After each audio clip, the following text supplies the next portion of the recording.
This is the third part of our discussion about the Remembrance of Earth Past trilogy, Book 2, The Dark Forest.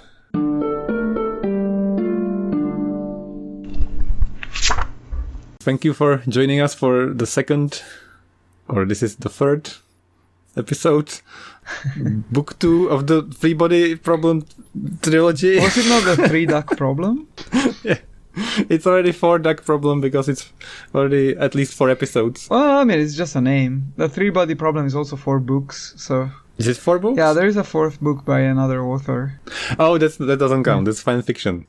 So thank you for joining me for the next book, Paulo, the Connoisseur of Despair. Thank you. I keep thinking about my nickname. I want to say something like the overthinking bastard. Why? I don't know. I keep overthinking stuff. So I was thinking about what to call me. That. So I'll give you a few ideas and tell me how bad they are. So how about the agonizing overanalyzer? That sounds good. I think it's too convoluted. But even more convoluted is antagonizing agonizer. Are you antagonizing anyone? The audience, maybe. Oh, I don't think so. I thought more something like the sensible soul. Oh, interesting. Yeah, because I feel like your reactions, like your, the depression induced by these books onto you, are because your soul is very sensible. It doesn't dry up and fell completely into despair like mine.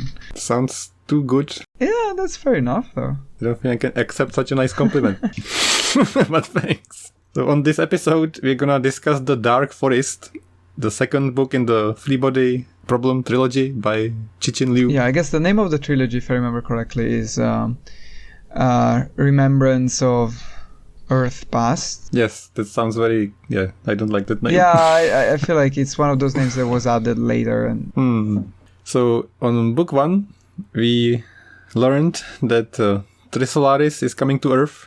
People are panicking, and they have these sophons that they use to fiddle with Earth's defenses, and they can even spy on the Earth and send messages, and they just sent a message that people are bugs and everybody's depressed. That's how we ended the first book. Okay. And then in the second book, if you're listening to this and if you've never listened to us, it's all spoilers from now. So if you haven't read the second book and want to read it, please stop listening and come back after you've read it, or just be spoiled. You've been warned. Yes. So before we get into the story, on the list of books, you said the first one's your favorite. Yes. How about this one? This one is my second favorite. I think it goes in the decreasing order. Although, I mean, it's really hard to tell. I feel like this one is maybe the one that made me the most angry. Like, well, I don't know.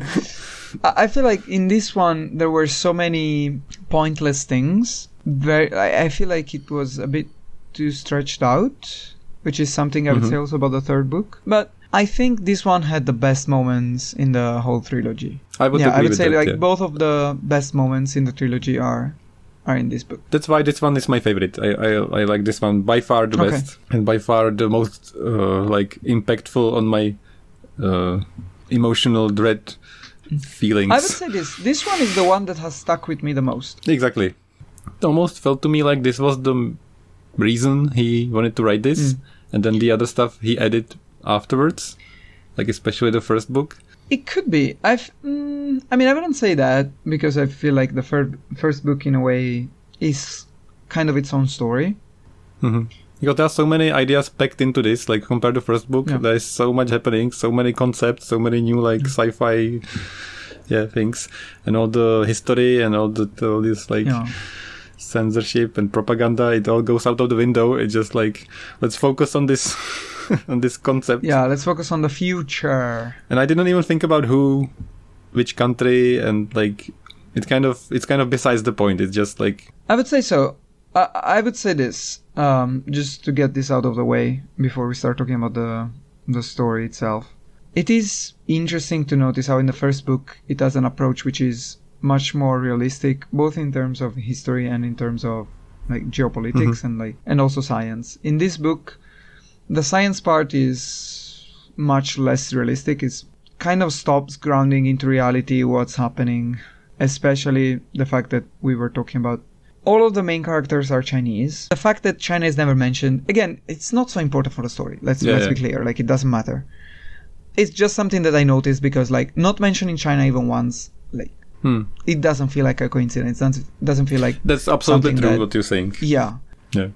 So in the first book, there were some interesting, like, out there concepts, like unfolding protons into 2D, 3D, which if you've listened to the end of the previous episode, God bless you, I was telling Paulo they sounded like two angry men shouting and arguing and being mad, like geometry. Yes. And in this book, there's so many things like mental seals and wall facers, wall breakers, mass hysteria, defeatism, casting planet spells, alien races, traveling to the future, droplet massacres, people killing each other willy-nilly. Like, what the fuck? I was so like, make this stop. When I was reading this book, I was like, when is this going to stop? Oh my god! Give me a break, damn it. I was like, surely the next chapter is gonna be a bit more relaxed. So I didn't feel like this was too long. It felt like so much happened to me. Yeah, that is true. So many things happened, but I feel like a few things were kind of irrelevant. That's true, but they were still compelling. Yeah. No, I agree. I feel like I will say this more about the third book, but in the third book, it's really clear. In this one, it's less clear, where, like, sometimes Cixin Liu just wanted to put something into the book, and he didn't think about, like, whether this was relevant, this was making the story or the pace more compelling. Yes. I think this is gonna be a recurring problem with everything I like, because I am always in for these ideas, and the story itself for me is secondary, and then I put like, I don't really care about that much as much as this idea. So that's why I like these stories, because I want to hear the idea. In this book, it didn't bother me so much as in the next one. But so speaking of the story and this, like, idea versus story or characters, how do you feel about the characters in the second book? Are they characters? Okay.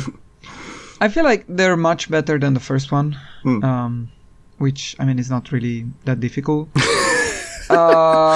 This leads me to one of the other main critiques I have about this book, which is some of the characters are still, like, not so interesting. Most of the characters are there to serve a purpose and show a point of view rather than be a character.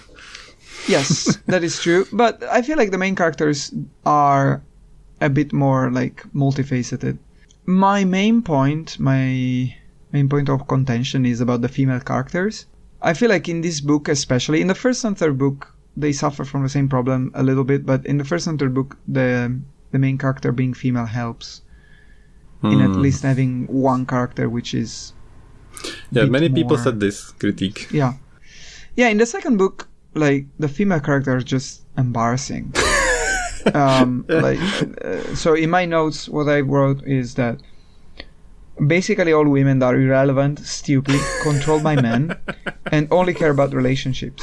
This doesn't pass the Bechdel test, does it? You know the Bechdel test? This doesn't pass, like, it's not the 30s anymore test. We will talk about, like, my main point of contention about this in the story. In the wife of the main character, which that's is ridiculous. Just a ridiculous character. I don't know what Cixin Liu was thinking, man. So do you think he was trying to set up the third book with all this, like, love? Do you think it was supposed to be like a thing that's gonna pay off? Like, it's gonna tell you about how people live for somebody and they, you know what I mean? And that's why he put it in there? I don't think so. I feel like he put it in there just because, I don't know, they are men, they have dicks, they want to have sex. I think he was planning to set up, you know, Tian, what is it called? The third book character. Tianjin. And, he wanted to, have a similar, like, comparison that the Tianming, sorry. And So I felt like he wanted to show that, you know, the stereotypical what saves humanity is love. If they didn't have love, they wouldn't be motivated to have hope and all that. I wouldn't say that. I don't know. I would hope not, because, like, the main character's love interest in this book has nothing about like love and it's just like something super possessive. Exactly. So if what I just said is true, it's ridiculous because the characters are ridiculous. I don't think he was necessarily going for that. Okay, that's probably just me thinking about it. So that begs the question: why is it there? Like, what does it do? Like, it doesn't do much. Like the whole, Luoji and his dream waifu. Well, okay. Yes, about the waifu. Okay, so shall we start talking about the story? Because I'll tell you what I was thinking while I was reading. And then let's try to describe the story less and talk about what we think more. Okay. Okay, so I'll start and let's take turns and move the story forward step by step. So the story starts with the PDC, Planetary Defense Council. Yes. And they are trying to figure out how to defend themselves from the Trisolaran attack. And the Sophons are surveilling everything. They can hear and see everything because the Sophons can go through everything. So how do you defend this? How do you defend from this? You defend with the power of the brain. Exactly. Yeah. So there is only one thing that the Sophons can't read, and that's your mind, it's your brain. And they also talk about the concept how scary it is for the Trisolarans that people cheat. Yeah. Which is one of my favorite points. I don't know when it comes up, but it's this book. It comes up, towards the beginning. There is a flashback to... so Evans, who was the head of the ETO in the first book and died at the end of the first book. There is a flashback where he's talking to the Trisolarans. And he explains how they don't know how to lie, so they also don't know how to cheat, and they don't know how to strategize effectively against humans. Yeah, exactly. So, because the Trisolarans, when they communicate, they can clearly see each other's thoughts. Mm-hmm. And they can't hide things, which is very interesting point that motivated my whole rant in the first episode of this podcast, like 3-body, 3-duck, 4-duck problem. How I talked about the cuteness and compartmentalization of like, if we didn't lie and could always tell what other people are thinking, it would be so much easier. And that's how Trisolaris is. Yeah. And I feel like that's how they can improve and advance in their science so much faster because they don't have all this bullshit to worry about. That's my reasoning. I mean, it's also presented as a pretty terrible society, to be honest. It's probably a horrible society, and they're probably unhappy. But what does it even mean to be unhappy? And all that. So never mind. Yeah, fair enough. Yes. So the scariest thing for the Trisolarans is lying and not being able to tell what the people are going to do. So that's like super scary for them. So the PDC, to defend from the Trisolaris, they developed wall facers, which is the first interesting concept that I was not on board with at first, but then it kind of grew on me. I feel like it's not realistic, but at the same time it is. It's very unrealistic. It is extremely interesting, and this is also my first Dune reference. Oh my god. So before you say the reference, maybe you should say what the wall facers actually are. That's fine. So wall facers are a few people that will think of a plan to defeat the Trisolarans without ever saying it to anybody. Yes. It's only in their head. And it's how they can save the human race because they wouldn't say how they will do it because they can't spy on them. And they basically have almost unlimited powers. They can control, so that's they can control like giving like any sort of justification. And basically they are outside of normal legislations, which is insane. And it's a very big point. Like I really like how. So in the reason why I like the wall facer idea is that in many books or comics or movies or whatever, they would have made this idea and they would have just said to the audience, accept this idea. The people in this world have accepted it, so you should accept it and you should not question it.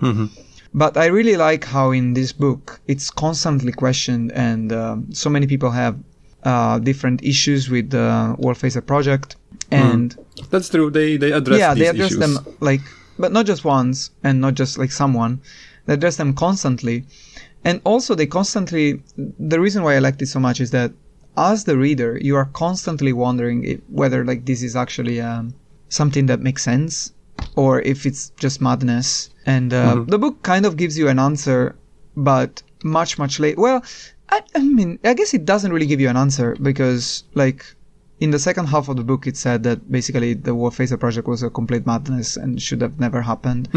But at the same time, it is what kind of saves humanity. So, like I said, it's very far-fetched, insane, and then the book goes with your feeling of this is not possible, and of course nobody will like this, of course, and then it like builds, and I think it's doing a great job of convincing you that this is kind of reasonable. Yes.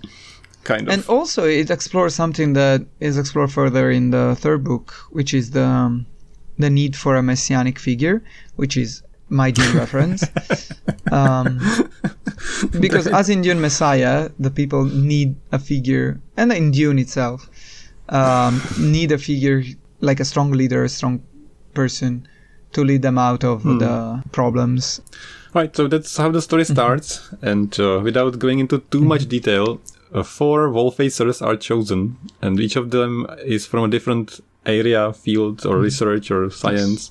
So one of them is the Secretary of Defense, the other one is a nuclear engineer, there's a neuroscientist, and then a sociologist, basically a guy who's just nobody.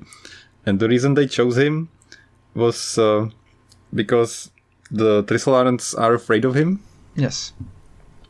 Why are they scared of him? Well, you don't know at the beginning why they chose him. Like, it is kind of strange. Then later he finds out that it's because he's the only person where it's clear that Trisolarans are afraid of him. And he actually survived a couple of murder attempts. Yeah. And you understand that it has to do with the prologue of the book, which is him visiting the grave of the daughter of the main character from the first book, because they used to study astrophysics together, because before becoming a sociologist he used to be an astrophysicist. And at the grave he meets Yu Wenjie, who was again the main character of the first book. And she tells him something. Yeah, she tells him the biggest message of this book. Yeah, and he's kind of puzzled by this. He doesn't really understand what she means. Which I really liked about this book. They gave you stuff that didn't make any sense and was like irrelevant, or there was like a mystery, and it was motivating and built upon and then explained, and you had some motivation to think about it. Like in the first book, I didn't feel like that at all. There were so many things that happened, and I was like, what? I don't care. Yeah, that's true. And in this book I was like, what? Tell me more. Yeah. That is true. But I would say that there was, because it's an extremely interesting concept. I was left wondering why give this message, which is essentially a way to kind of save humanity after she realized she condemned humanity, which is not what she wanted to do. So I guess that's your answer. Like, she was trying to redeem herself somehow. Yeah. That's how I feel. But maybe not. Maybe she just had an idea and she wanted to share it with someone. She was like, hey, look at this dope idea I had. So if you're listening and you haven't read this might be very confusing. Shall we explain the Dark Forest, or shall we move on with the story? Let's wait to explain the Dark Forest. So the message was what the Dark Forest is, the theory, and the name of this book, but we'll come back to it. Yeah. So let's move on with the story. Yes. So the 4 Wolf Phasers, they have different strategies, and we get into the details of how they want to protect Earth and what they're planning and how they fail. I feel like the interesting point, I don't know, I didn't actually ask you this. The first one whose plan is revealed, who's the American Secretary of Defense, basically we didn't know much until his plan is revealed, so you kind of learn everything immediately. But for the other two, excluding Luoji, who's like the main character, so Diaz and Hines, we learned a lot about the whole process, and we followed them throughout the years with what they're doing. Did you understand what they were actually trying to do? Because like both plans had a big twist. Like, could you see the twist coming? Because in my case, I was really surprised by both. I probably wouldn't. Did you? No, I was really surprised by both twists, which I feel like it was a very, very good point, because it means like, despite the fact that you were following the characters, again, I feel like he did this thing really well, which is you as the reader are kind of like the sophon. You can hear and see everything, but you can't hear the thoughts of these characters. Other than the main character.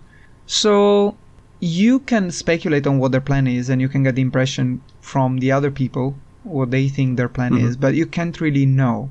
That's a good point. Yeah, I agree. That's well written in that sense. I really like that. Yeah, that's like, I didn't think about it like that. That's absolutely true. So I like that point.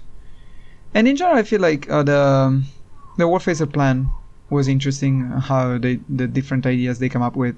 You mentioned the mental seal. Do you want to explain that? Yeah. The mental seal I want to talk about more. So before we get into mental sealing, just like super short. So one of them wants to just attack and double cross, triple cross Earth and Trisolaris and just, play on the idea of lying and tricking people. That was like one of the plans. I wanted to say this because depression points, I forgot. Yes. All of these plans are like super depressing. Like the first plan, he wants to have kamikaze space fighters that will commit suicide, and then everything will explode, and he will like give up humanity and pretend like he wants to kill humanity, and then he will trick the other people, Trisolaris and all this. And it all sounds so abysmal, so dismal and depressing, like to come up with this plan. And the second plan was to propel Mercury in the sun and destroy the solar system. Well, okay, no, the plan was not that. The plan was to threaten to do that. Yeah. Oh, sorry. To threaten Trisolaris by destroying everything, so Trisolaris can't occupy Earth. Yes. And also very, very upbeat, positive plan. Like not depressing at all. And the plan that I like the best is to amplify intelligence. So they want to research, the only thing we have, because they're blocking the advancement of science. So the only thing we have they're not blocking is our minds. So they want to research. Right. Although it is also explained that was a lie, because that was never possible, since the Warphaser who suggests this is also the one who found out that the neurotransmissions within the brain are at a quantum level, and they can't develop quantum science because of the Sophon block. So the real goal was the mental seal. But the concept is a noble idea, the plan is a noble idea. Like this is the idea I would go with if I had to decide on all these. Okay, among all three, you're saying basically you like Heinz the most. Okay. Mm-hmm. Which, by the way, if you haven't read this, Luoji's idea is non-existent. He just doesn't do anything. We'll talk about it later. Like the last guy who had the plan. I really like Diaz. I think he was an interesting character. The way he was built, it was super stereotypical, but it was really interesting. I really like the fact that he was the one who brought up the most of real life geopolitical conflict, because in the story he used to be the president of Venezuela, and he basically fought a war against the US, and they won. They're using guerrilla tactics, kind of like the Vietnam War, and because of that, the United States of course have a big resentment over him. And he uses this resentment to make them think that they are opposing his plan just because they hate him. And he brings up several times a concept which is super important for the Dark Forest and for the third book as well. And it is also my second Dune reference, which is you have power over something if you have the power to destroy that thing. Oh, I see. As you said, so his plan included the threat to destroy the Earth, which is kind of like Paul in the first book, threatening to destroy all the spice. So I think that was very interesting, and the way he also used it, like he used it several times. In that case, he used it later when his plan was revealed, because he threatened to essentially nuke New York if he's not released. I just like the whole plan, the whole development. Yeah, I agree. There was I think he was an interesting character throughout. That's true. This part was well thought out. Yeah, so the plan with the amplifying intelligence fails because they can't really research it that much.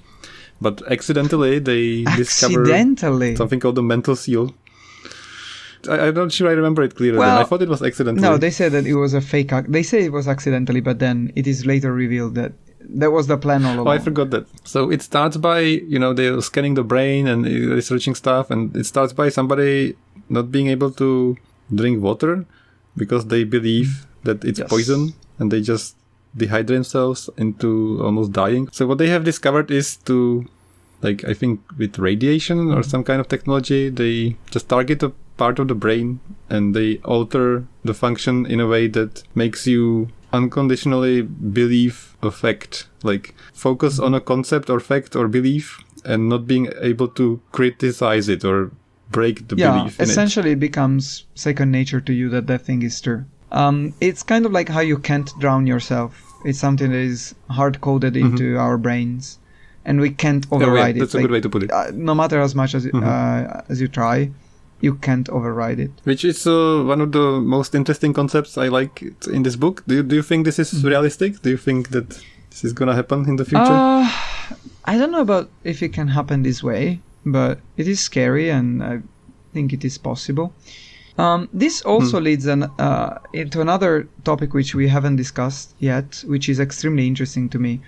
And it is discussed only at the beginning of the book, which is the topic of escapism and how people are like, okay, since we will lose the war, we should just find a way to escape. And while this could make sense, because of course you can say, well, we will lose if we escape.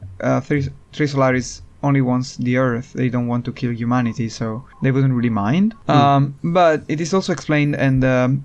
This is like the subplot of the three old Chinese men, where it is clearly explained that escapism can't work because it is impossible for everyone to escape. At least it is hard to imagine that everyone can escape. And because the possibility that only someone can escape, people can never collaborate enough to make an escape plan which can actually work. Yep. Which is extremely interesting and also realistic, I feel like. Yeah. Yeah, I agree. So that was a very, very cool concept, and it ties into the mental seal, and it ties into also the other main plot line, which is the military plot line.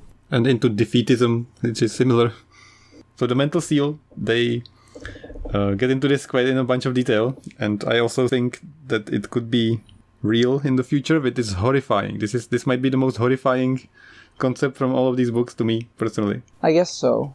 To clarify, I don't think it's horrifying in the sense that the government or whatever could manipulate, could change my brain. That's not horrifying. Okay, it's scary, and there could be whatever punishments. People could be literally brainwashed into putting concepts in their mind that they cannot question. That's terrifying. But what's more terrifying is that I could decide to do it by myself. Right. That's horrifying to me. I mean, like the guy in the book. Yeah. I mean, because it leads to certain questions, like, for example, what if you hardcode someone to reject violence, for example? Would that be bad? Or if you hardcode someone to respect everyone or not be a dick, would that be bad? Yeah, so that's the surface level of this conundrum. But then you get into thoughts like, okay, so I want to never procrastinate again. So I'm gonna hardcode myself into detesting procrastination. And well thought, clear-headed, person would probably be willing to do this. Yeah. And then what does this mean? Does it make you a robot? Does it and then you get into this slippery slope of bullshit, and you're like, okay, so I can't procrastinate now, and I'm super exhausted every time, and I can't relax. So I'm gonna hardcode in my brain that my work makes me happy. And then you're almost dying from overworking yourself and being excited that you work. And then you're like, okay, so I'm gonna hardcode myself that I will never tired. But I feel like why would you do that? Yeah, of course you wouldn't, but I mean, that's just an example how of a slippery slope this is. You would do, you would be okay, so this thing in my life, I could get rid of. I could stop smoking, or I could stop, I don't know, or I could make myself exercise every week. I would have the need in my mind to get exercise every week. And I could get in my head that I don't like sweets, and then I wanna... It's like such a exactly. So that's why I feel like using it for something small, it's actually much more counterproductive than using it for something big. And I think it would pile up, and then there would be like all these philosophical questions about what does it mean to be you, and what does it mean to be, motivated to do something, and what does it mean? What does it all mean? Oh my god! I don't know. Again, I would use it like teach everyone to reject violence. I don't know. Maybe it would be a good word. I think that's exactly what the character in the first book would be like. Let's destroy this. No, humanity will die because they can't defend themselves because they decided to not have violence in their life. It's so funny. Yeah, I don't know. It's this one like chapter kept me thinking for like months. I was like overthinking this so hard, and I think people like me would be super tempted to use this, and they would spend so much time like justifying and rationalizing why they shouldn't use it, and then they would use it, and then they would be doomed. Fair enough. It's like I always try to improve myself, and I always try to like understand how the brain works, and I always try to like put small things in my life that manipulate me. I'm already doing this. I'm already like my password that I type every day at work is telling me to do something, and I'm changing the password regularly to tell me to do something, and it works. That's fair enough. Like I'm already doing this, and it's like I can understand that. Yeah. So for the sake of keeping this not 5 hours long, let's move on. I guess the next thing to tackle is, so we talked about the first 3 plans, and now they were like all of these grandiose plans which didn't really lead anywhere. So I guess before we talk about Luoji and main plot, tying into the topic of defeatism and escapism, there is the whole military side to it, and which is followed using the plotline of Zhang Beihai, who is this Chinese super soldier who joins the Space Force. Sounds so cool to say Space Force. And in the Space Force, everyone is kind of like, how do we make the Space Force? We don't have the technology and everything else. And there is a lot of defeatism. So many people think they will lose. But he seems to be the one who is the star student. He's like, no, we can do it. We can make it. And it is shown throughout the book that he will not stop at anything to achieve certain things. And including killing people who are trying to push technological development in a direction that he deems insufficient for his goals. And throughout the book, the whole impression is that he will be the one who will lead humanity in the war against Trisolaris, and he will lead them to victory because he believes in victory so much and everything else. And again, in this case, I think the author does a very good job at hiding his real feelings and his real intentions. Okay. As later we find out that actually he was planning to escape all along, and that was his main goal because. Yeah, that's one of the most like depression points plus 700. And to me, not only that was really interesting. It was really interesting how in the first half of the book he develops this relationship with the general in charge of the Chinese general in charge of the Space Force. It seems like the general really trusts him and is willing to leave everything into his hands. But it is later revealed that the general kind of understood that he was lying, and it was actually he wanted to escape, and he was doing all of this just to have the best chance of escaping. Kind of made sense in the sense that it was so desperate, the times were so bad that even pretend was better than nothing. Yeah, for some of the book, his section was not so interesting, if I have to be honest. Like, what are they doing? Like, in practical terms, what are they actually doing? And it felt very vague and very like thrown out there. That's true. Yeah. That's true. So I didn't really like his parts. Maybe that was the point, because it's world is in turmoil, nobody knows, so they don't know what they're actually doing. Like, they're just scrambling to do something. Yeah, I guess that makes sense, but it was not so interesting to read. That's until true. The part when he decides to kill the people with the meteorite bullets. which was kind of like, what the fuck? But what the fuck in a good way, like, wow, this is really cool. It's funny how you like this like super philosophical discussion and meteor bullets. Yes. Yeah. Go. And the payoff of his plotline is one of the two most interesting topics I was talking about, which is the Battle of Darkness. Shall we talk about the Battle of Darkness now? Maybe just to have it chronological. Okay. So just want to quickly mention, so they have this plan, the wall facers, and then the ETO still exists, and they have wall breakers. Yes. So we just to mention that existed. Yeah. So wall breakers are people who are meant to break the wall breakers into submission and find out their secret plans. Yes. It's the ETO's plan to, again, doom humanity. It's the Earth Trisolaris organization. They're still helping Trisolaris. There's still people who want to do that. Yes. And they assigned a special bastards to each of these people who are the wall breakers. and that's like a very strong dramatic moment in the book where they keep developing these plans, and then there is a moment and they meet somebody and the guy's like, I am your wall breaker. Yeah. And the other guy's like, ah! No! And he kills himself. Yeah, it is a little funny if you over dramatize it. But I didn't feel like it was funny. No, it was interesting. Like but super if you just say like, moment. I am your wall breaker, and they're like, no. I feel like if this happens, if this breaks into the mainstream, like if more people read this and if the TV shows are just a little bit successful and popular, this is gonna be the biggest meme. Yeah, definitely. People are gonna be all over the internet and online, and people are gonna come somewhere and they're gonna be like, I am your wall breaker, and then punch somebody. Yeah. It's gonna happen. Yeah, that is really funny. So they start with Tyler, who did the like trick plan, and they find out. So the wallbreaker comes to him, and they reveal the plan, and then wallbreaker is like, "Oh, this is all damned," and he commits suicide. Yes. So, and then Diaz, your favorite plan, this was the most depressing. So they reveal his plan, and then they arrest him for crime against humanity. They want to arrest him because they want to arrest him.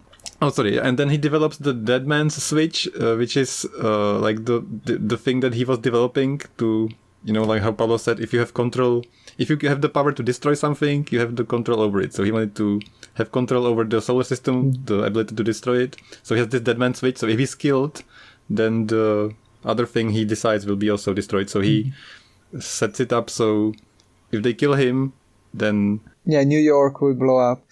Yeah, but it was actually just a lie because. And then it's revealed it's a lie, and then they send him home. Yeah. These are the parts of the book where I was like, "Make it stop! Why is this happening? Just enough." I really liked that part. Like, to me, it was one of my favorite parts. It was like so he wants to kill himself, then he pretends to blow stuff up, and they crimes against humanity, and then they send him home, and so he kind of wins that they didn't kill him, and then finally he gets what happens? Stoned to death by his own people. Oh my god! Damn it! Yeah. So yeah. And as for the third wall breaker, this was kind of like a point of controversy we were telling him about among the readers of this trilogy, because the wall breaker of Heinz is his wife, and she reveals that actually his plan was to develop the mental seal all along, but not to ensure that soldiers would have faith in victory, but the complete opposite. So it was essentially to help escapism and defeatism.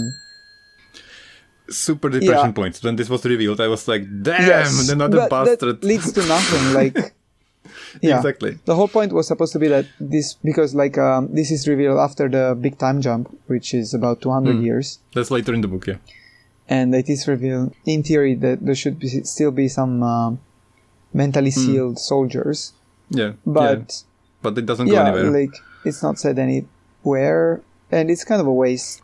I think this happened because there's already so many concepts and so many storylines and so many things happen in this book, and the book is twice as long as the first book, and I think he was like, oh, I have to cut something out, and he cut out the part what happens to this group, and he couldn't cut it out so hard, so it wouldn't, because this part was kind of important, so he couldn't cut it out that much. So I think that's how this happened. Yeah, like, to me, the only thing that was kind of nonsensical was, why did his wife reveal his plan? Like, she had nothing to gain by revealing his plan.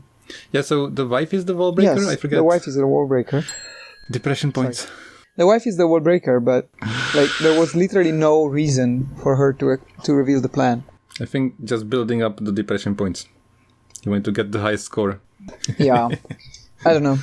So the last wall breaker, so we can also talk about the time jump and why there is a time jump, is Luo Ji. He's the main character, and we talked about before he was the only one who was actively targeted by Trisolaris. And at the beginning, when he becomes a wall breaker, he's super depressed because he can't live a normal life anymore. But then he says, okay, you know what? I'm just using all these powers to do whatever the fuck I want. It was kind of funny. There is the turning point is his wife, which...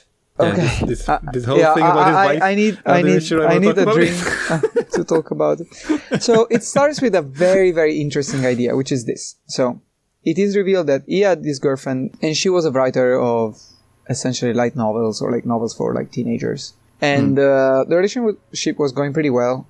And then he said, it's pretty easy to build the characters like the ones in your novels. And she challenges him to do that. So he writes this novel, and she says, the characters here are not so deep. They're not like real people. So try to write the character as a real person. And so he tries to create this character from the infancy until like the point of the story. And it gives the characters like memories and all of these things until slowly he starts to realize that this character is kind of becoming alive in his mind. And he starts seeing this character in the real world and talking to this character in the real world, and kind of... This is all before the wall breaker Yeah, thing. this is like before the... Yeah, this is like a big flashback. Yeah. And he starts to see this character in his real life and goes on date with her. Like a pretend date. And Yeah, he finds out that his girlfriend actually had the same thing. So they break up. But then he essentially forgets about this character because he realizes, I'm crazy. This was so strange that even in this book. But I think it was a very interesting concept. It was a little bit out of the scope of the book. Just because exactly. Are we talking about like the human mind and like writing and art? Or are we talking about like aliens and 11 dimensions? Like, I don't know. It was a little strange. I didn't understand why this was all in there. I wouldn't mind it. To me, it was fine until this happened. So he becomes the wall breaker, and he has the brilliant idea of saying, "Oh, could you find this person?" And he describes the person, and they found someone who looks exactly like the person who was describing, which to me was like, "What the fuck?" And for whatever reason, she falls in love with him. Like, what? It's all nonsense. Like, this part is just nonsense. Now, for a long time, I was really, really hoping, because it is revealed that they were using her to control him into actually acting as a wall breaker, because, they have a baby, they get married, they have a baby, and then she lives with the baby, and they say, we will hibernate and wake up only when there is the doomsday battle against Trisolaris. So you'd better do something to win the battle. Okay. To me, like, this could have been a very, very interesting point and very much more depressing if this person would have been not a real person from the start. Either if they were using some drugs, because clearly he was having some mental problem if you believe like that the character he wrote about was a real person and talking to her and going on dates with her. Clearly he was having like some form of schizophrenia. So it would have been interesting if they were using some drugs to make him believe that, this person actually existed to control him. Or they were using a real person and they had used like some, make-believe to make him think that actually this was the person. But I can't believe you made a good point how to make this even more depressing. And, that she was an agent by the Planetary Defense Council from the start. That would make more sense, yes. Yeah, that would have been much more interesting to me.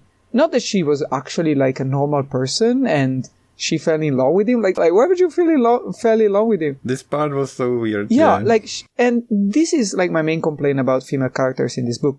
Like, she's basically a Barbie doll. Like, yes. You know how, like, when you're a child and you have your toys and you play with your toys and you make stories. And like, these toys, of course, have like no resemblance to a real human in how they act. They just do whatever you want them to do. And that's how this relationship felt to me. Yeah, it was just abhorrent.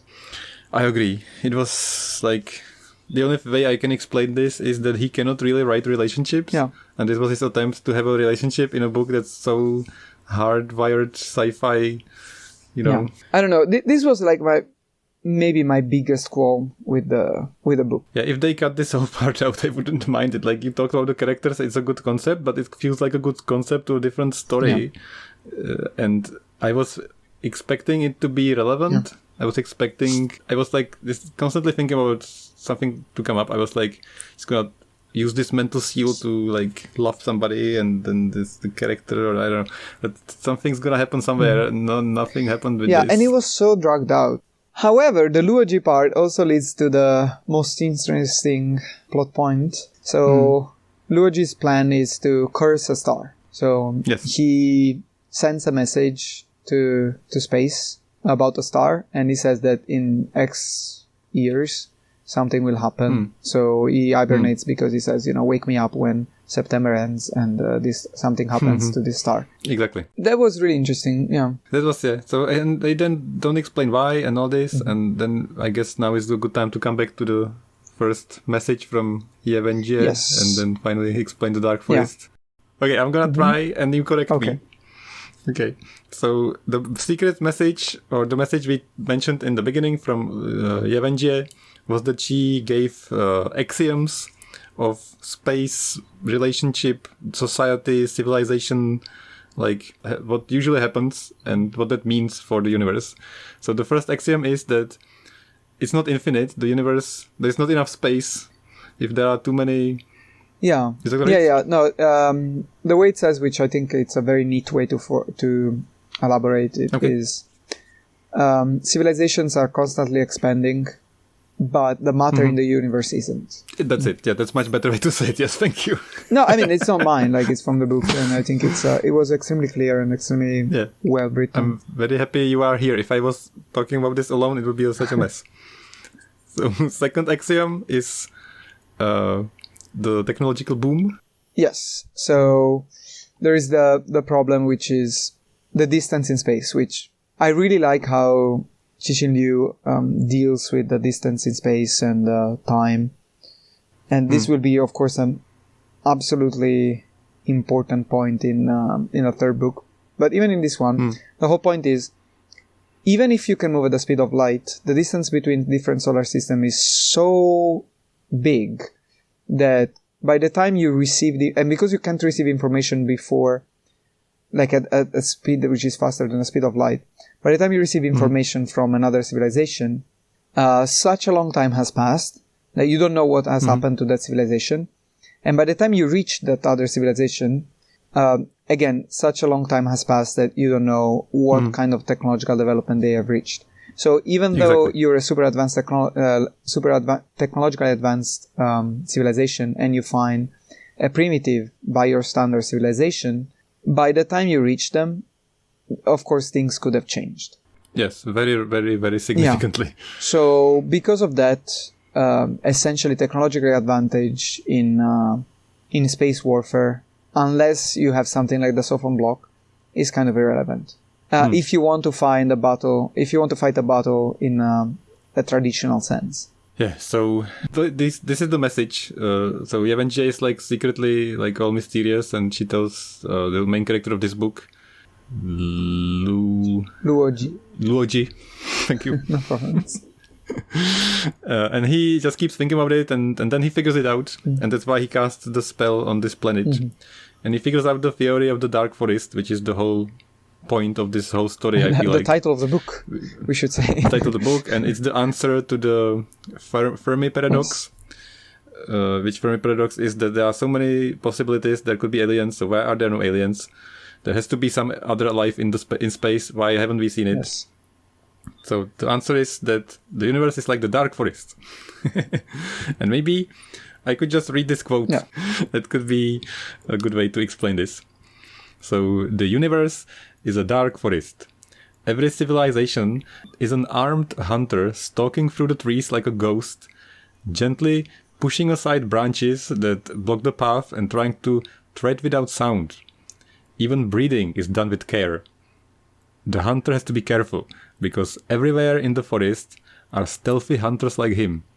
If he finds other life, another human, another hunter, an angel or a demon, a delicate infant or a tottering old man, a fairy or a demigod. This is not very necessary. Okay. There's only one thing he can do. Open fire! Open fire and eliminate them. In this forest, hell is other people. An eternal threat that any life that exposes its own existence will be swiftly wiped out. This is the picture of cosmic civilization. It's the explanation for the Fermi paradox. I hope it was understandable. But long story short, like we said, there is not enough space, not enough matter in space in the universe, and you never know how quickly another race civilization will expand and grow and advance. Therefore, it's safer to hide or eliminate the other civilization than to try to do anything else. So the super depressing point which Luigi makes is, even if you suppose that, because some would say a civilization is not necessarily evil, so why would they want to annihilate the other civilization? However, what Luigi says is, it doesn't matter if you want to annihilate the other civilization or not, or if the others want to annihilate you or not, because due to the immense distance in space, you can't know about the other civilization intentions until it's too late. And because you can't know, you always have to assume that they want to annihilate you once they find out about you. Because this is the other big problem, which is the reason why sociology on a universal scale is different from sociology on a planetary scale, which is normally when two civilization meet, they learn about each other at the same time. Like Spain reaches what is nowadays Mexico. They learned about the Aztecs, and the Aztecs learned about Spain. They learned about each other at the same time. But in space, you might learn about another civilization, while them haven't learned about you. Yeah, because of the distance. And because of the different ways of detecting civilizations. So you have to assume that after you learned about them, they might learn about you. And after they learn about you, even though you might contact them, by the time they have learned about you and by the time your message has reached them, they might have already sent someone to destroy you. Because again, the speed is always the same. If you assume that the speed of light is a hard limit, is a hard cap, there's no way to make your message reach the other civilization before they can send some spaceship or whatever to destroy you. Because of that, it only makes sense to destroy the other civilization as soon as you find them, because otherwise, if you send a message, you will reveal your position and they might destroy you before they answer. And even if you don't send a message and so you don't reveal your position, because you find out about them, it means they can find out about you, and so they might send something to destroy you, which is incredibly depressing because it makes so much sense. Like I've seen some counterpoints to this, but there isn't any strong way to prove that this is not true. Yes. The only additional point that Luigi has to make, which is kind of, I don't want to say realistic, but kind of like reduces the how grounded this theory is the fact that he says that annihilating a civilization must be economical, because if it requires more than one strike to destroy the other civilization, then the other civilization has the opportunity to strike back. Okay. So you must destroy the civilization after you find it in a single strike. So the star he cursed, basically they just sent a bullet accelerated 10% of the speed of light or something like that to the star. They call it a photoid. Yeah. So some particle that just goes so fast it just annihilates the planet. Yeah, exactly. Annihilates the star. The interesting point about Luigi, well, he does a lot of other things. To be honest, it's interesting, but not too interesting. Like, he goes to the future, his world phaser status is revoked, and then humanity is on its knees again because they lost all of their starship fleet to Trisolaris, and so they give him world phaser status again because again they want a messiah, and but he acts like an idiot because he says like there's not much I can do. Also because they realize that he destroyed the star until everyone hates him. It was all a big plan because he was from Trisolaris. He was setting up a way to build Dark Forest threat, which is a way to communicate to the universe the position of both Trisolaris and Earth. So Trisolaris essentially has to come to terms with Earth. Exactly. Which is the ending of the book. Yeah, so that's basically the most important point this book. And I was really trying to find a way to disprove this. Like you said, there's not many ways you can't have much of an argument about this theory, I find.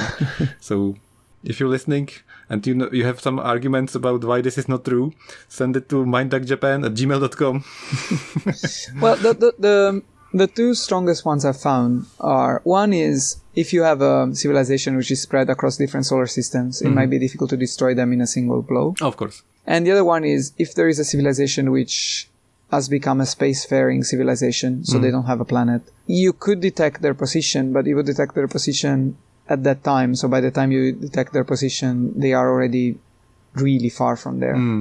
So it would essentially be impossible to destroy them. And then you can argue if they are spread out across the universe and they are far apart, like they're not interconnected somehow, like then you can argue based on what this book is about that they're not the same. Yes, exactly. If you have a civilization which is spread across different solar systems, means essentially can't really communicate. I mean, they can communicate, of course, but the delays in communication would be so long.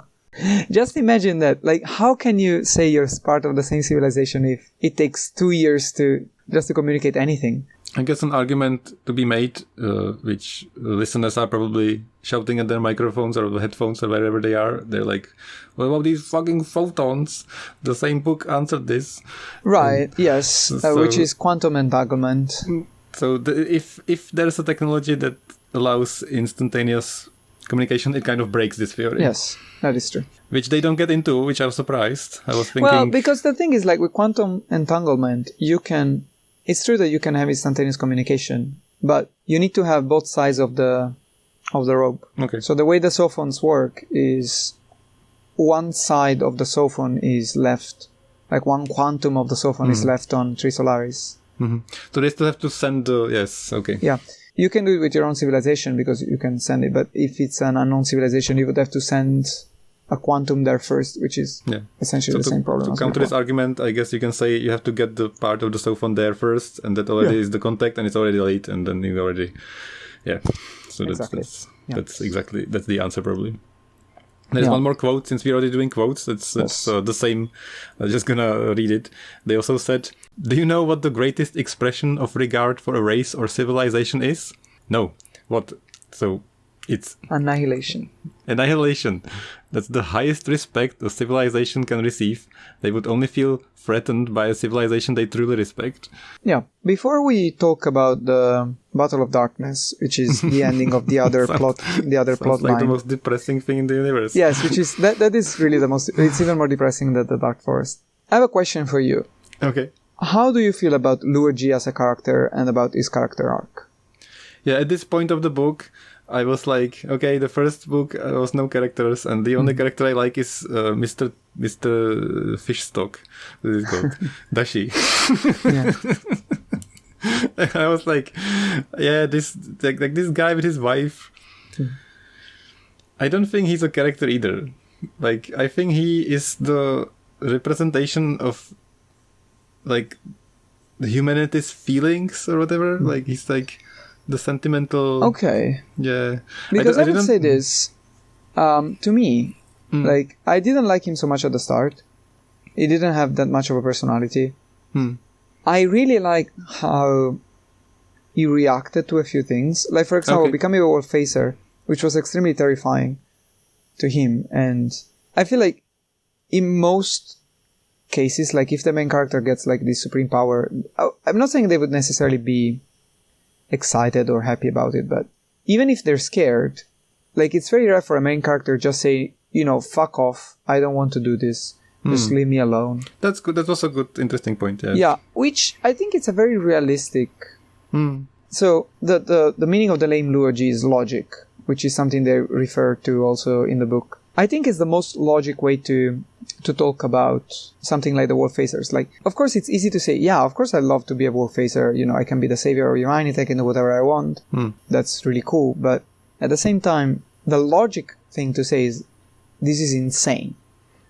Like, yes. I would not want the weight of humanity and all of my civilization on my shoulders because I have to find a solution to an impossible problem. And if I can't, then humanity will be annihilated. Yeah. So that is really interesting. And I like at the end how he goes back into his degenerate ways of just like drinking and being hated by everyone. Because it kind of shows, when he was the Messiah, both times, in the immediate future and in the far future, he couldn't really achieve anything, and that was not the position that was fitting him. Yeah. But the only way he can actually achieve his goal is by getting hated and by doing something that is hard to comprehend for everyone. Which we never said, by the way, if you haven't read this book and you're still listening. He becomes the Messiah because all the other wall facers fail. He's the only one left. And he casts this spell and it works. And everybody's like, oh my god. Yeah. He's onto something. He destroyed the star. And everybody starts basically praying for him to save humanity. And yeah. So that's how it happens, just to explain. Yeah. So that's a good point. For the other thing is what you said. I feel like he was not that developed as a character. It was going there, like you just said. It's a good concept for a character arc. Yeah. And it's like interesting and realistic and all that. But it still didn't feel to me like he was a character. Yeah, fair enough. Yeah, he was just the concept of this is how a person in this situation would realistically feel, and this is what kind of a thing would this person be doing. But I didn't feel like they were talking about him in the sense of being a person. I felt like he was like a thought process to me. He wasn't like a person. Yeah.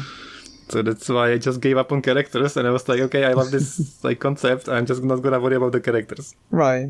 The other question I have is, what do you think about the Great Ravine for depression points?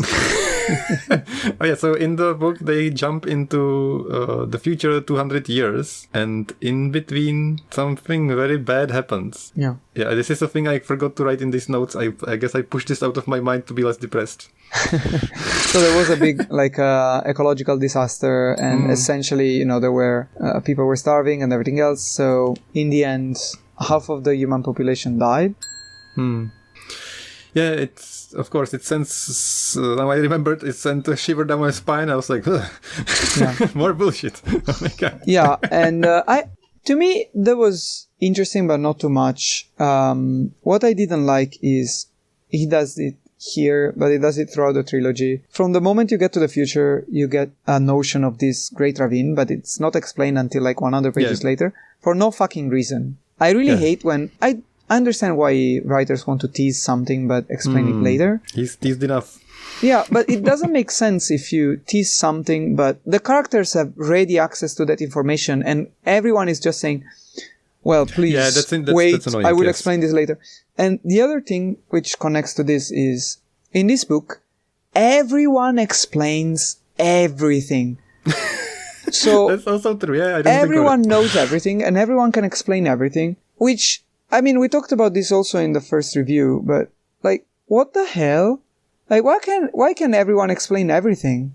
Like, at one point, Dashi, who's not a scientist or anything, he starts explaining so many things, and he had woken about the future, and he had woken up in the future for just a few months, but he knows so much. Like, why? And the explanation is, to me, is just that he wanted to explain things, and he wanted it to come out of the mouth of a character, but it doesn't make any sense.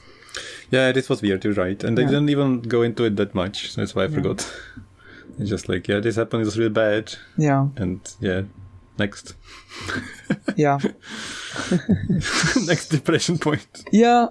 Final depression point, so the Battle of Darkness. Yeah, so they jump into the future, and a probe arrives to Earth, which they manage, the Trisolan fleet. Well, it arrives to the solar system. Okay, so the solar system, they manage to... Like, they have this fleet of destroyer super ships, but they managed to send something even faster, which is like a small probe. And at this point, it's 200 years before the fleet arrives to Earth. Many people went into hibernation, so that's the main character, the character who's the only positive thinking person on Earth, and it's not really... Beihai. Yeah, and then... Is Dashi still there? The detective? Yeah. And... we learn about like the future, how people live now and what's changed. It was kind of fun. I like that part. But that's besides the point. They get to this probe to examine it. And I have a translator note here that the name of the probe is Mantis. The name of the ship that examines the probe from Tessolaris is called Mantis, which in Chinese is slang for a cocky person who doesn't know what he's doing. Right. That was like so obvious. I would not give any depression point for that, because that's like the most canonical like sci-fi thing, like, oh, we found this super thing, but we are humans, we can handle it. And then it destroys everything. Yeah. I knew it was coming, but I found this translation funny. Yeah. But like that made me a little angry how the spaceships were aligned like in a perfect grid. Like that was so dumb. The fact that they sent the whole fleet there, I didn't like that. There was no good explanation for it. I felt like it was because they keep talking about how Earth and society is transformed and how they keep like dumbing it down and how like people want to live like a comfortable life, and they like lost the ability to improve the science, and I felt like he was trying to show that the strategy hasn't improved either, and all these things that happened in the 200 years kind of like made humanity degrade, and I felt like this is what he was trying to show. There was a point, like in the book it's clearly criticizing this new society, which is like decadent and weak compared to the stoic civilization from the present, which is something that I understand, but I feel like it was very much Chinese propaganda. Because so they were talking about how in the future people don't care about, for example, sexual preferences, or how they don't like violence and war, they don't care about patriotism, they don't care about countries, they don't care about all of these things, which is all beautiful and wonderful, but in the book it's presented as, they are weak, they are degenerate, you know. Yeah, I guess you're right. I really didn't like that. Okay. One way or the other, so the super defensive fleet that's, advanced in 200 years, there's so many spaceships and all that. I like the technology where they describe that if the ship has to move fast, they have to pump the room with gel. Yeah. That was interesting. Because of the acceleration, like so the G-force. That was a very fun way for me to explain that the technology has advanced a lot, but within its limitations that caused things like this, so they can't accelerate the ship without getting themselves into jelly so they wouldn't smash against the wall. So that was interesting, but lining themselves in a grid so the probe can conveniently smash it in one line and kill everything in a few seconds, that's a little bit dumb. I agree. So there are about 2,000 ships or something, warships, and the probe just starts moving super fast and just ramming into them, and they can't even see it, and everything explodes, and everybody's dying, and just 2 ships escape. Yes. Because, so 2 ships escape from the battle. On the other hand, so before the battle, Zhang Beihai ran away. So he finally makes his move, he runs away with a ship, and 4 ships are sent to arrest him. So he runs away because he believes that there was never any chance to survive. So, and after they lose the battle, essentially they realize that, that's true. That's exactly what was going to happen. So the 5 ships decide to form an alliance and everything looks cool, and they're like, we will make this new humanity. We will go to this new solar system, find a new civilization and everything else because the Earth is doomed. And then very quickly they realize we don't have enough fuel.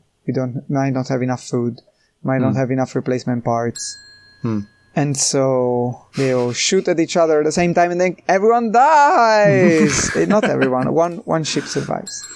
Like the one who kills everyone else. Tense moment when the commander of the ship, he's like, I know. Just do it.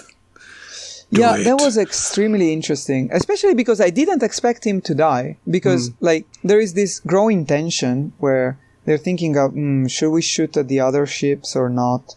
And it seems like the guy, Zhang Beihai, has just decided to not do anything anymore. He looks like he's completely mad. Yeah. And then they're like, oh, no, we should do it. And then they realize that he was already doing it because he was like, I want to take responsibility. I don't want you to feel bad. But then the second he's about to launch the missiles, they receive the alarm. Like, oh, we are being targeted. It's already too late.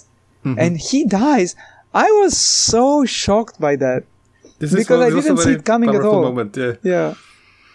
I felt like this was a very clever way to end his story arc, because he wanted to ensure the survival of humanity, and he wanted to drive people to this point by any means necessary. And he managed by pretending to be the only person who can see that we can win, and lying, and then them finding out that he actually didn't do that, and then escaping, and then people admitting he was right, and all this. Yeah. And he was still one step ahead, and he was still thinking ahead, and he was still doing the strategy. Okay, they're gonna kill each other, but one of them's gonna go out alive, and I don't care if I'm on the surviving ship. I just want to have one ship survive. Yes. And he was just sitting there, and he was like, yes, it's now.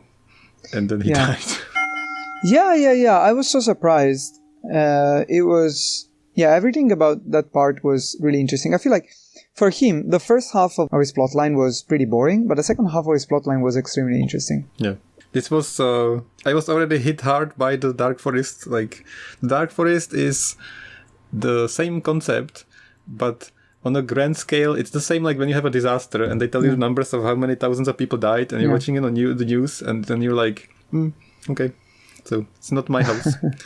And then and then you have this feeling, you're like, okay, so it's in the future, and it's this grand scale, and I can't do anything about it, so why would I worry about this? I mean, it's really scary, but if you study about space, there are so many scary things in space, so... Yeah, so I was already like feeling bad about it, but I wasn't really feeling bad about it. I was like, okay. But then he takes the same concept and he puts it in the thing to make you feel it. Yes. So it's like, I'm gonna show you what this means. Yes. You think you didn't like this? You're not gonna like this part. Yeah. so this was the part where I was really like, why? That was really cool. I have to say that was really, really cool. I thoroughly liked it. This might have hit me the most from like I don't remember any other book where I was feeling worse. I mean, I remember when the first time I read the Red Wedding in. Oh, okay. I just saw it on the TV show. I didn't read it. Yeah. Well, I read the book. I was 16. Yeah, that's a powerful moment. Probably. I imagine in the book it will be much more impactful than in the TV show. Yeah, and especially again, Robb Stark was one of my favorite characters, and I was 16. And yeah, but I had the same feelings now, even though I didn't care so much about these characters, which I guess kind of explains how powerful a moment it is. So it's clever that they have a one concept and they just drill it home with the Deadman switch at the beginning, and with this event, and then with the whole Fermi paradox answer. And I don't think I've read a story where they would go into so much depth about an idea. Like, they have this concept and they really, really like examine it in many contexts. Yeah, and I would say this. I would say there's also the reason why I think this is better than the third book is there is a nice, like, neat conclusion. Like, it starts with him at the grave. It ends with him at the same grave, with Luigi at a grave, and it ends with him at the same grave. And it starts with him receiving this information, and it ends with him realizing like the full potential of this information, and it ends with him essentially redeeming the Avenger. So I really liked the way the beginning and the end connect. To recap where we're at in the story, all the 4 spaceships are dead. Yes. All humanity trying to survive by the gum of their teeth, skin of their teeth, trying to survive by the skin of their teeth, killing each other. Everybody's depressed, escapism, the droplet destroys everything, sophons are watching it. We found out there are other alien races destroying stars when they learn about they exist, and and then the probe, the droplet they call it, the droplet blocks any signal coming out of Earth. Yes, to prevent any Dark Forest strategy. And that's about it. Yeah, well, but Luigi finds a way to circumvent this, and Trisolaris has to compromise with Earth, and that's where the second book ends, kind of like on a positive note. So the ending, you didn't explain. I think it's the only book which has a happy ending of the 3. Well, but based on what happened, it doesn't change anything. Well, I mean, if it ended there, like if there was no third book, it would have a happy ending.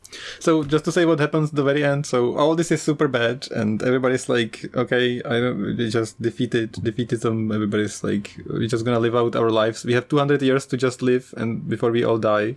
And then Luoji is still like trying to figure something out. So he has a dead man switch, and if he gets killed, transfer signal, send a signal of Earth or solar system. Yeah, the position of the solar system and Trisolaris. Yeah, so he has the position of Trisolaris and the solar system, and if they kill him, he has a dead man switch that will detonate these bombs in somewhere, and somehow using Morse code, some signal, they will broadcast these coordinates, and we know that the other star was destroyed, so we know that if they learn about these two places, they will definitely destroy them both. So that's the same thing one more time, but in a new context. Yeah. Long story short, Luoji comes to a truce, and they allow Earth to survive. And I've been exhausted after this. I've been so tired, like reading this. I was really looking forward to the third book after reading this. I was not looking to the third book and I knew I would have to read it. Yeah. And that's not because I wouldn't like to read it. It's not because I wouldn't, enjoy it. But I was like, what else am I going to learn about? No. Well, a lot of fun stuff. Yeah. About 3D printers and 2D printers and. Oh yeah, there wasn't any 2D, 3D dimensional bullshit in this book, so that's why I enjoyed it better. Yeah. So yeah, thanks for discussing this. How are you feeling? Yeah, talking about it, I realized like it was the best book. I don't know. I'm conflicted. Like there were many things I didn't love about this book. But at the same time, maybe it is the best. It's definitely the one with the best ideas and with the best moments. Mm-hmm. Yeah. The only part I didn't like about this was the character and the wife. The story, how he was. That was like, why is this here? Like, what's... Yeah, I agree. It was completely pointless. And in the third book, there is a similar thing. I was like, why is this here? But then it had a point. And this second book, why is this here? And didn't have a point. So yeah. True. Maybe he learned from this book how to write the next one. So this book, filming it in a TV show would be genius to me. Like the first book, they will make it into a TV show, and I think it's gonna kill it because people not gonna care much. Mm-hmm. Like it's interesting, but not really. And it depends more on the effects of the video game and the last scene where they cut up the ship or whatever. And people will be like, okay, so there's a mad Chinese woman and she wants to kill everybody. I'm not watching the next season. And this, if they somehow... Yeah, there's no way to do it. You need the first book to set up this story. Yeah, you need it. I think they would stop after the first one, to be honest. Yeah, I think they're not going to film this. But if they film this into a genuinely well-acted... drama where people could just talk. There doesn't have to be any effects. They could literally just have people in rooms talk, and it would be so interesting. Yeah, I guess that's the only... as long as... Before they go to the future, so as long as it's... Yeah, but they could still go around that and not really show the future outside of a room. Well, they do have to show, like, the spaceships and... Okay. Well, you could be clever about this. Okay, if I was a writer of this show, I would be just showing like, screens of the battle. They wouldn't be showing the ships, and it would make even more impact, I think, because as soon as you start showing lasers and explosions and space battles, it kind of dumbs it down for like the audience. So if they actually, like, I watched Chernobyl recently, and it was so grim and dark and depressing and real, and it was all that because they didn't really show anything. As long as like the explosions and all this, like they didn't really show it. They just showed people talking about it, and it was so crushing. So if they did it with this show, it would be so good. Like I would love them to make this and just pick and choose. They don't have to do all of it and do the story, but just talking. It would be so good. I understand what you mean. They could do it, but and it would be cheap. Because they don't need all this like effects and shit. I don't think they will. Please make an indie TV drama about this where people just talk about this. I think it would be really successful. Yeah, anyway, I just want to end with saying that this is why I like Star Trek, and I don't like find much sci-fi along the lines of this. Like, they actually made a point and justified it. And I don't think that happens much in stories. Yeah. No, it is very unique. That's why I like it. Yeah, it is definitely very unique. Okay, so thanks again, and see you in book 3. All right, thank you.